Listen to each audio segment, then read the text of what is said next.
They didn't uninvite me. They erased me. A lamp stood where I should have been. A family that edits a daughter will edit every truth to match. I found out on a Tuesday night, scrolling through my aunt's public album, the way you check an old injury just to see if it still hurts.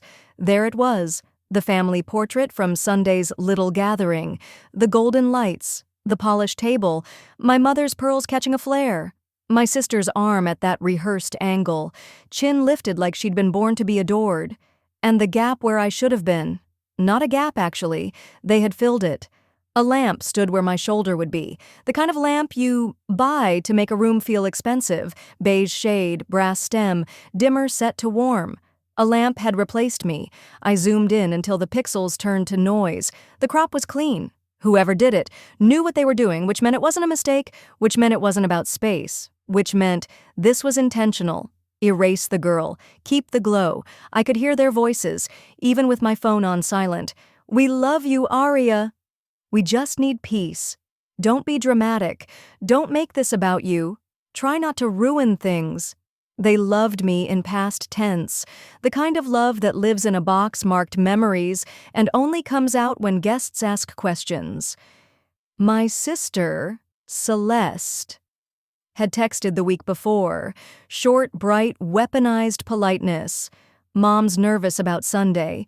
Keep it simple, maybe skip this one. We'll act like we never got into all that." All that.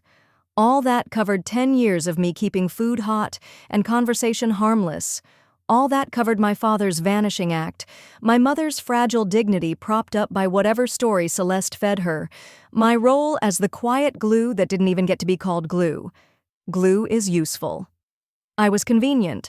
I screenshotted the photo, not to keep proof, to keep the feeling of seeing yourself replaced by furniture, the feeling of realizing some people heal their pride by amputating you. My apartment hummed with the soft static of the fridge, the city, a faraway river of light. I lay on the floor because the floor is the only thing that doesn't move when people do.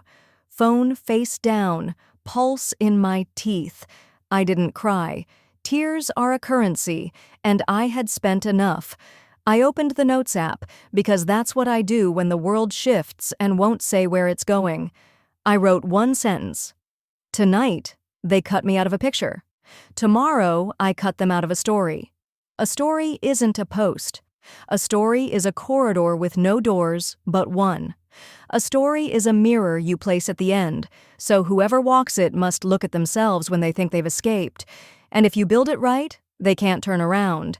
I slept 3 hours, sleep that comes after a storm, and before the flood.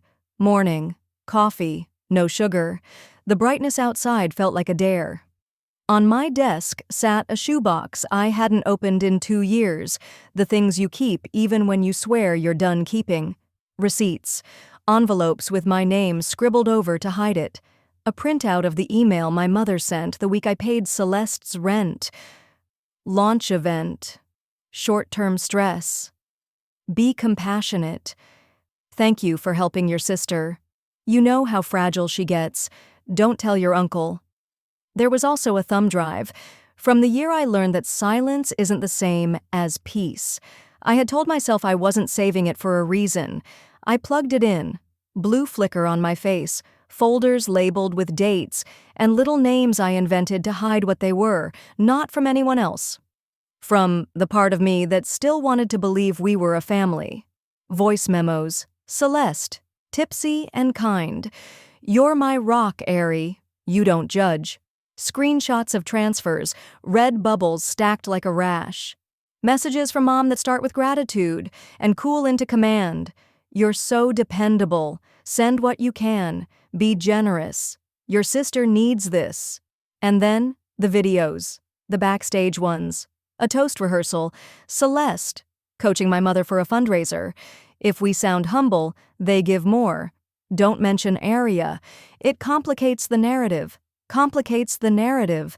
I leaned back. The chair creaked. A hairline crack on the ceiling traced a river finding the ocean. A story, then. Not rage, not a tantrum, not a bonfire online. A quiet, precise unveiling. I made a list. 1. Make them look where I want them to look. 2.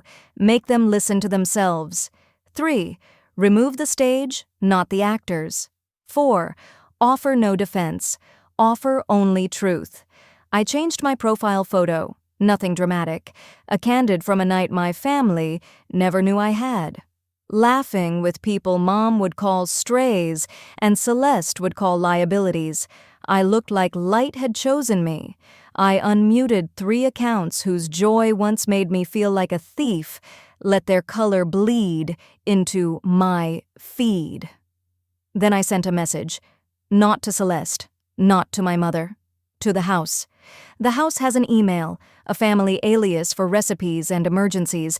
I always used it like a guest uses a doorbell. Subject: found something of yours.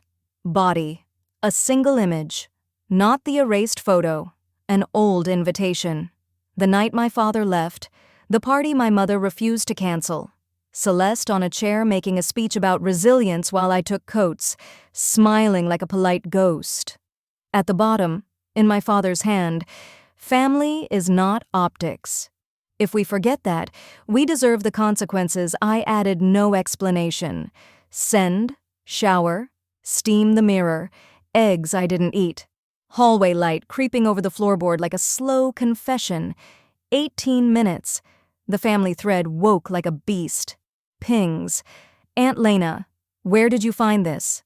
Mom, Aria, this is cruel. Take it back. Celeste typing, deleting, typing. We don't live in the past. Stop sabotaging what we're building. I wrote nothing. Silence is not absence. Silence is design. Noon, door buzzer. Messenger, white envelope, expensive, perfume that thinks it costs more than most. Inside, the printed photo. The edited one. Only this time, the lamp was gone. A ragged edge where a body had been, a white margin where the frame didn't know what to do. Underneath, my mother's careful slant. Enough. I pinned it to my corkboard with 2 brass tacks. It looked like a wound stitched badly. Enough, I whispered back. Agreed. But enough would come on my terms, because if they cut me from a picture to protect an image, I would cut the image to free the truth. And truth, when it's quiet, is louder than any party. At 19, retail taught me something I never forgot. If you want a shoplifter to put it back, don't chase. Tidy the shelf next to them, swift, calm, like you already know everything they plan to do. People confess to order. So, I started tidying. I archived every thread where Celeste asked for money. Emergencies so urgent they had a heartbeat. I labeled each with 1 word. Launch, rent, crisis, publicity car, PR, crisis, again. I printed them, because paper has gravity. Ink is stubborn. Screens evaporate. Trimmed the edges with a craft knife. Straight lines, no drama. 3 envelopes, 3 names. Aunt Lena, Uncle Matei, grandmother. No cover letter, just our family. In our own words. Then, something I'd avoided for 2 years. I texted my father. Not for rescue. He's a compass with a broken glass face. Points true, cuts your fingers if you hold him wrong. I'm building a mirror maze. 3 hours later, 2 words. Be careful. Not warning. Blessing. That evening, I placed a piece. Ezra loves places with reflections on every surface. He believes in success as long as he can see it looking back. Bar like chrome and ice, music like an expensive secret. I knew he'd be there. Tagged stories of moths who can afford the flame. Corner seat, where the camera sees more than eyes do. Water with lime, because revenge is a craft, and crafts require steady hands. He arrives. Smile that doesn't touch his eyes. He holds the door for a girl with curls ironed around a promise. Not Celeste, not a stranger either. The actress from last spring's campaign, the one whose laugh makes commenters write wife her now. They are close in the way people are when they think their proximity is invisible. They move like a duet that forgot the audience. No photos, no video. I am not a tabloid. I am a mirror. But I do send Mom 4 words. He's not alone tonight. Phone away. Watch Ezra fail to look guilty. Some think guilt is a garment. Ezra thinks guilt is for people without stylists. The girl tests the fabric of his forearm, drinks like a scene rehearsal. I leave before any climax. I don't need proof when the truth isn't a surprise. Home. Inbox replies, Aunt Lena, you okay? I never knew it was this much. Uncle Matei, we should sit with this. Your mother has asked a lot. She said it was her pride. She said you agreed. Grandmother. 2 missed calls. No message. Her silence is a letter you must read out loud. I sleep with the envelopes under my pillow like I'm 13, hiding from a fight behind the wall. Morning, rain on concrete. Unknown number. You're cruel. You sent poison to people who love us. This family isn't your toy. Celeste. I type 10 answers. I send 3 words. I sent receipts. She calls. Straight to voice. Calls. Again. I let it ring. Then she texts a photo, my mother in bed, eyes puffy, holding the invitation I emailed, fingers curled like she might bend time if she pressed harder. You did this. You. I throw the phone to the couch and breathe, because sometimes breathing is the only thing nobody can screenshot. Then, the house account emails. Subject. Family meeting. Tonight. No theatrics, please. No theatrics, please. From the people who choreograph grief for donations, I reply with a single period. It means yes everywhere and nothing anywhere. 7 o'clock, I walk the old route I used in high school to pretend I was running away. Sidewalks that know my secrets. Porch light spills a halo like a stage note. Inside, lemons and pressure. Mom at the table with a tissue and an ironed silence. Celeste by the window like a warning. Aunt Lena, kind, tired eyes.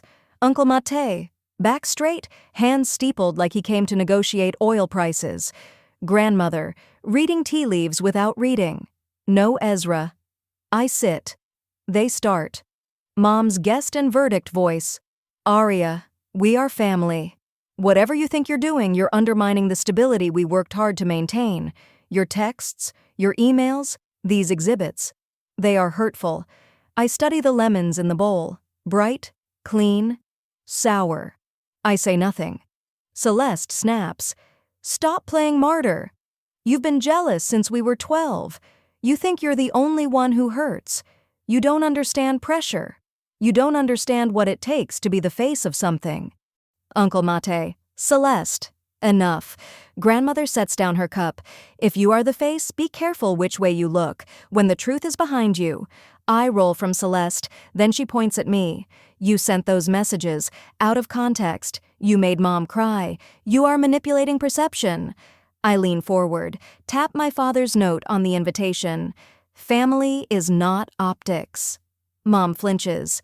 He wrote that the night he abandoned us, she says, voice cracking for the first time. Do not make him a prophet. I soften, remembering her hiding in the pantry so her sobbing wouldn't ruin celery for guests. Low voice. I'm not making anyone anything. I'm done being edited out so the picture looks clean. Aunt Lena dabs her eyes. We all made mistakes. We can fix this. Talk. No posts, no more emails. A reset. No more emails. Not no more extraction. Not no more erasure. Reset is for machines. I am not a machine. I place the printed family photo on the table. The lamp, glaring, like a joke. I hold it until even Celeste can't look away. You cut me out, I say. You replaced me with something that emits light and needs no care, and then asked me to care for you anyway. Mom's lips tremble. It was an aesthetic decision for the fundraiser page. Donors. We needed cohesion. Your outfit clashed. It wasn't personal. Lemons. Pressure. I laugh, not bitter. Clear. Okay, let's agree it wasn't personal. Then allow me to be impersonal, too. 3 more prints, transcripts, dates, amounts. Celeste's words in neat columns. The voice memo transcribed, her laugh living in the hiss. A bank transfer on the day of a yacht selfie about gratitude and grind. Aunt Lena inhales like she touched a hot pan. Matei frowns at the sums. Grandmother doesn't move. She watches Celeste. Celeste goes still, then smiles, slow and bright. You're sick, Aria. You saved all that for a performance. Not a performance. I shake my head. A mirror. Mom's voice sinks. What do you want? There it is. Not apology, not conversation. Terms.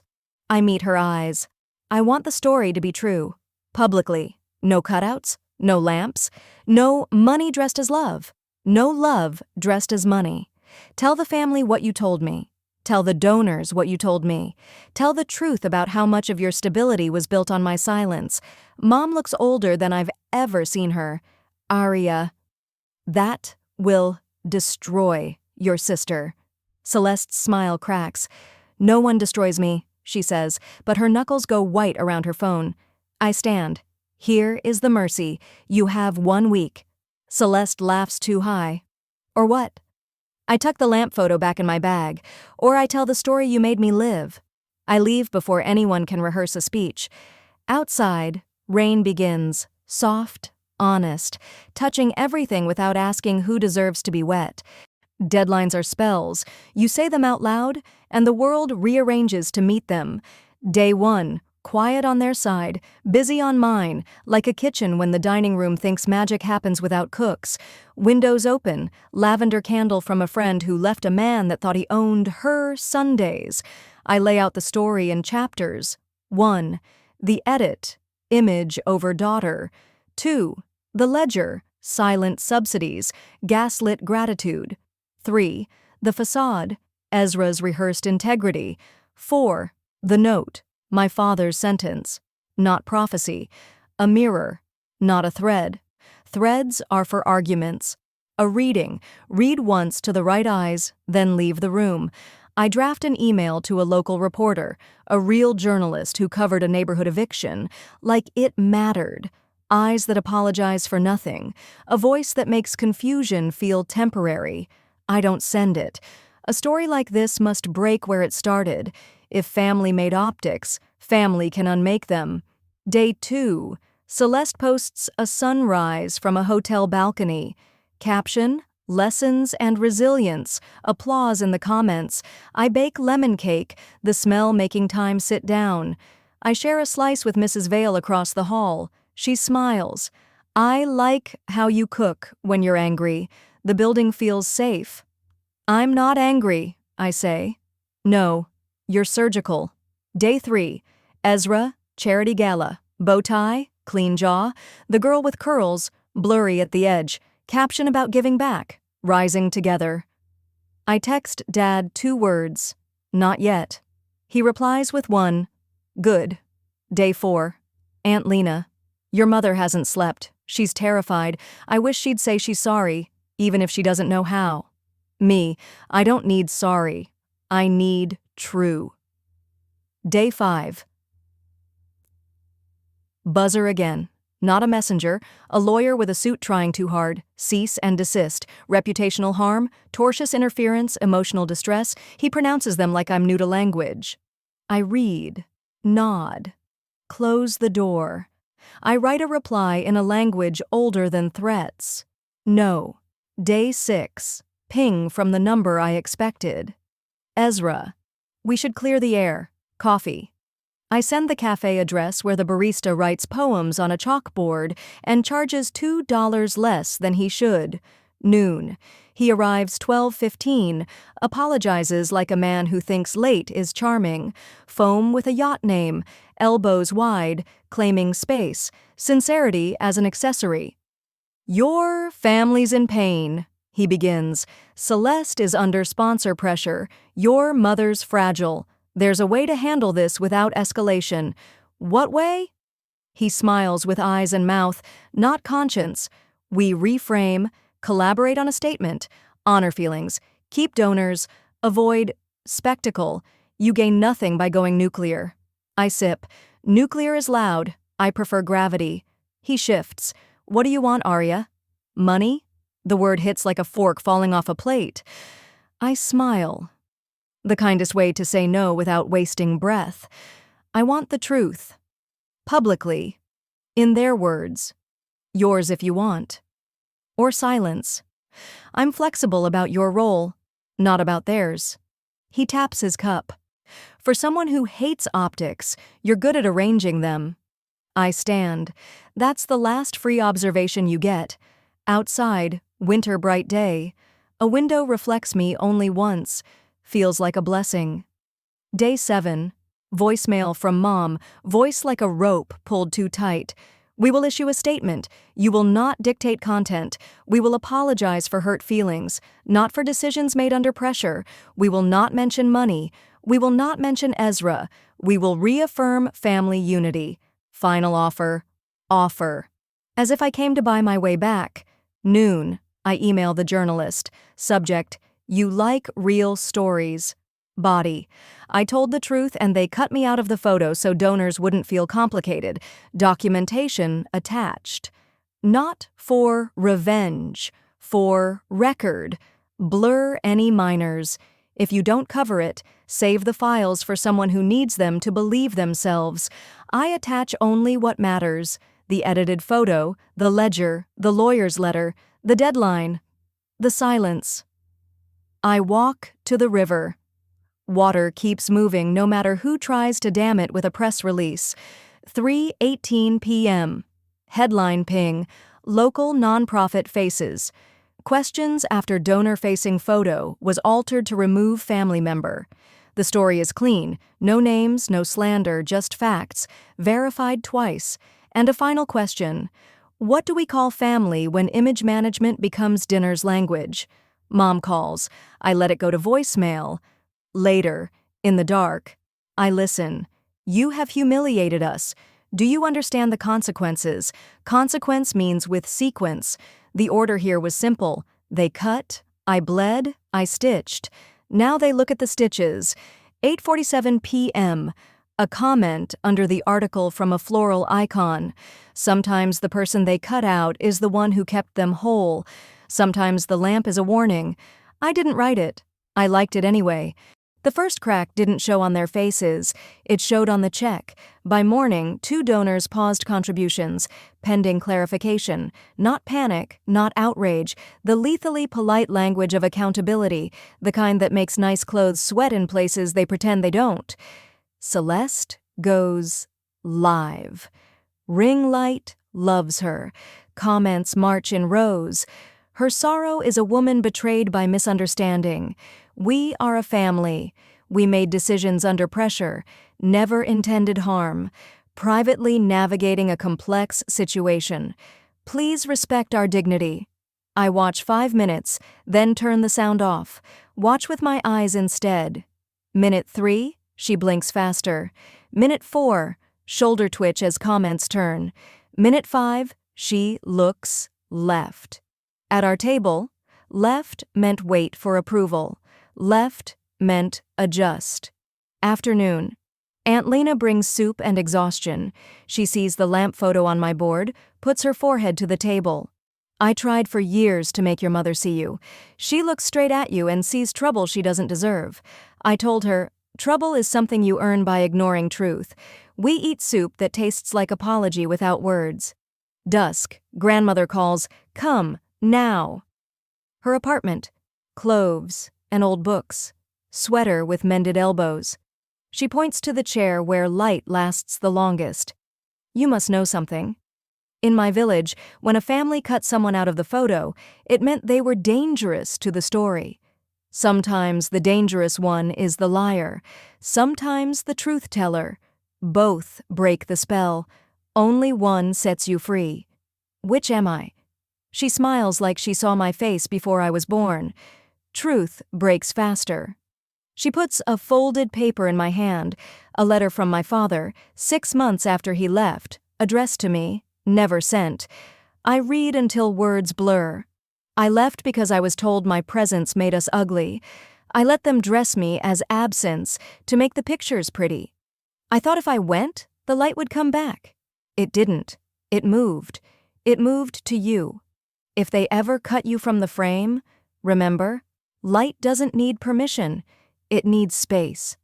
I go home under a starless city sky and feel something open that isn't a wound.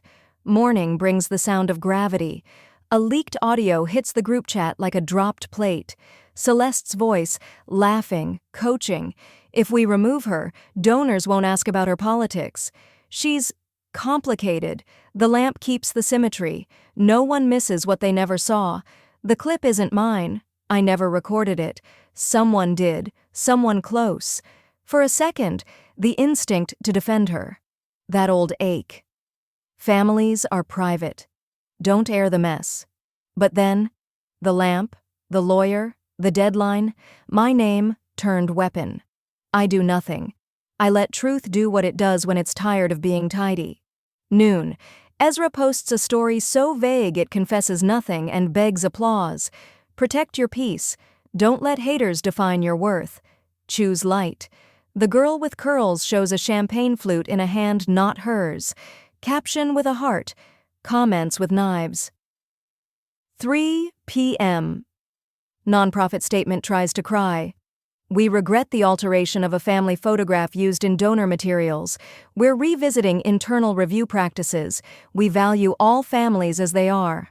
We apologize to anyone hurt by this oversight. Oversight. Such a delicate word for deliberate. 5 p.m. Mom texts. Come home. We will fix this together.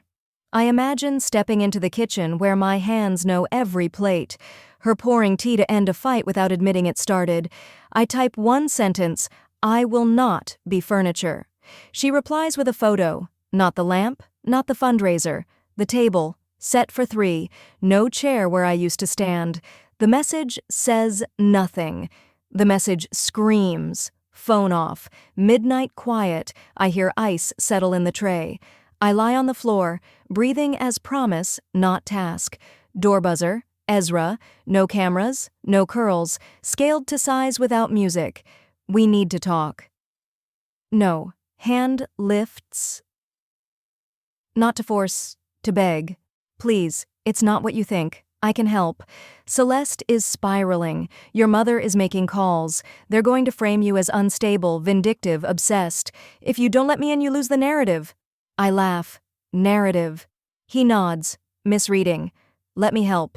We'll craft a healing story. You'll look generous. They'll look human. Donors return. Everyone wins.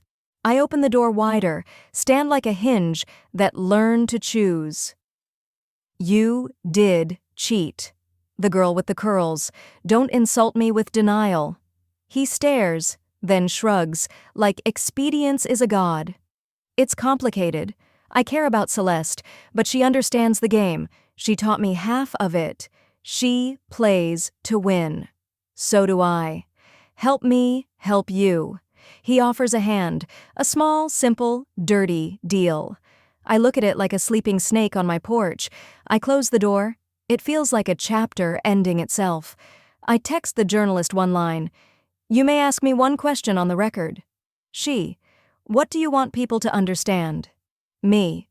12 words. A family that edits a daughter will edit every truth to match. She replies with a single period. Print. The article runs at 8 a.m. Not splashy, not cruel. Measured, verified, names out, faces blurred, a timeline precise enough to be a metronome. Between the lines, the old story dies. By noon, the board announces an internal review, led by a hyphenated last name, with a talent for turning bad optics into teachable moments. Donors comment in redemption speak, grateful for transparency, proud to support accountability. Celeste posts a black square, paragraph about listening and growth. A heart at the end. Comments split.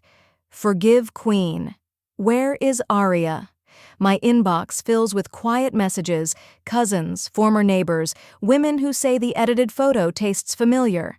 I make tea, hold the cup with both hands. Let the steam remind me I have a face. 3 p.m., family alias sends a calendar invite, family statement draft review. Tonight, mandatory, 6 p.m., I walk the old path, not obeying, witnessing their last attempt to make a room behave. Living room arranged like a press conference, chairs angled, flowers buying their way out of silence. Mom looks like the idea of dignity draped over a chair. Celeste, like a lesson trying to be learned. Aunt Lena holds herself together with the muscle of habit. Mate has the printed draft. Grandmother holds a rosary, not for prayer, for rhythm. We begin, Mom says, as if introducing a string quartet. The statement apologizes for confusion, regrets a choice under stress, affirms commitment to family and community, acknowledges an unnamed member felt unseen, and promises measures to ensure value moving forward. It's almost impressive, the way words hold a door closed. No, I say softly. Celeste exhales. What now, Arya? I cross out one sentence. It is our hope to heal privately. I replace it with, we did this to her because the truth she carried endangered the story we sold. We are sorry, not for consequences, for choices. Mom goes pale. We cannot publish that.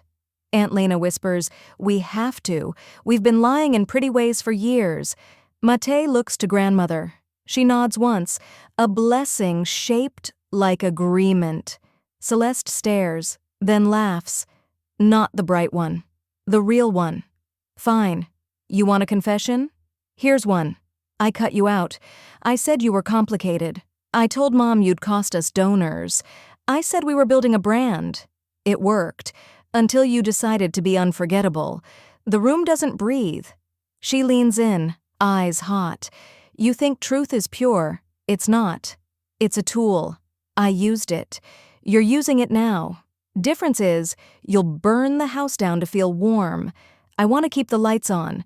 I don't move. I've practiced stillness under so many accusations it became a skill. One sentence.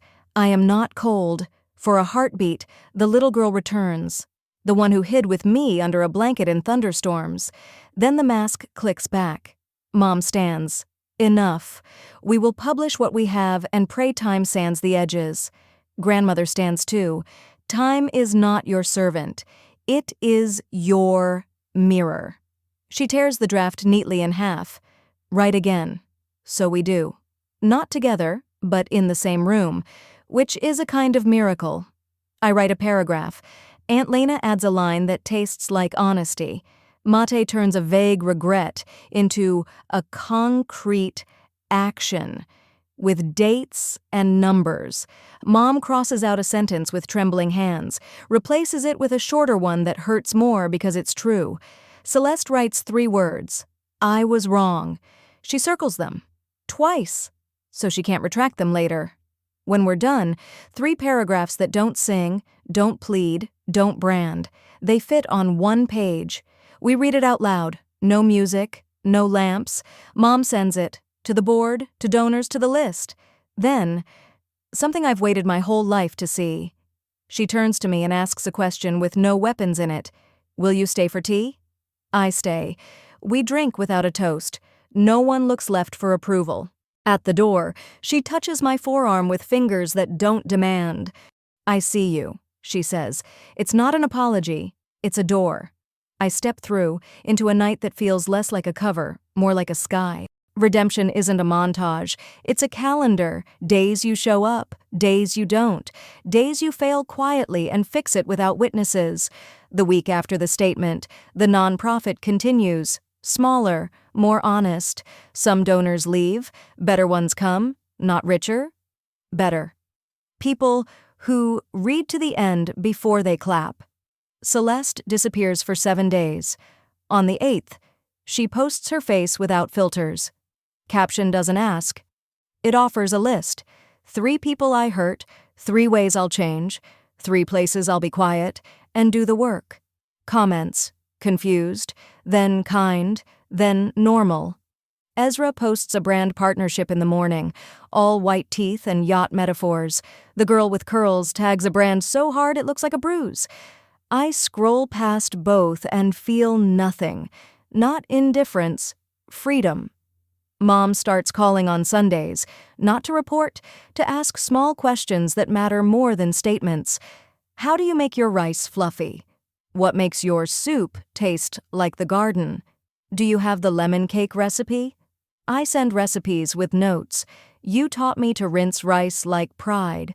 She sends photos, burnt edges, crooked cakes. We laugh in voice notes that sound like women learning to sit together without pretending past wounds were weather. Aunt Lena asks me to plant bulbs because flowers that bloom after winter need company. Mate asks me to review donor language. I cross out where gratitude hides control. He thanks me like I gave him a map. Grandmother tells ocean crossing stories, 2 dresses, a loaf of bread, and the belief that a photo is a promise, not proof. And me, I move my corkboard. I take down the lamp photo, slide it into the shoebox with the drive, letters, receipts. Not to forget, to archive. To respect the work pain did, and how it taught me to write my name in ink. I pin something new. A picture from a Thursday when the sky chose the color of unearned hope. Foreground, my hands dusty with potting soil. Background, a pot with 3 green tips, tulips, if they keep their promises. I start a book on forgiveness. Put it down halfway, because it says should too often. I write my own list, not of forgiveness, but of futures. Call Dad, not to fix him, to tell him about the river. Cook dinner for friends, the strays, the liabilities. The people who taught me family isn't a brand. Offer pro bono help to a girl who shows with an edited photo and a shaking voice. Keep a chair empty at my table, not as a wound, as a welcome. Months later, the family gathers. Not for a fundraiser, for nothing glamorous. Soup, cards, a cake that leans. Mom forgets sugar and laughs. Celeste tells a joke that doesn't make her the hero. Aunt Lena cries at nothing. Mate plays a song from before we were born. Grandmother falls asleep in a chair and snores like a woman who's earned it. No one takes a photo. No one needs to. At the door, Mom walks me out. Porch light touches her face and doesn't try to make it younger. She reaches for my hand, not to hold me in place, to understand my temperature. I'm learning, she says. I nod. Me too. Sidewalk. Night air. A soft hand on the back of my neck. City sky. No stars.